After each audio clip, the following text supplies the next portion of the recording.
This was my first home. Friends came, but mostly went. There was a sullen dew on the grass that I raised, still wet. I witnessed my sister's progeny learn to break apart for purpose. He leaked snot and he looked a bit like me.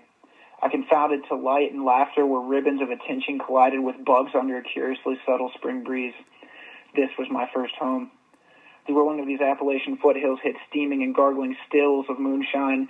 It quieted the coyote's somber, retreating songs. It read loudly the epitaph of a doe to its surviving still-spotted fawn. It is the reflection and artery of a coal-laden train laboring like the moon to give us light again and again and again. The engine exalts its loneliness and exhaustion by way of a whistle, only to be heard by the grass, the mire, the trees, and the thistles. This was my first home. Or I thought of the 50s, a nation on the cusp of civil disobedience, a generation that marched without me, a man's words that could heal and bend ingrown beliefs. This was my first home.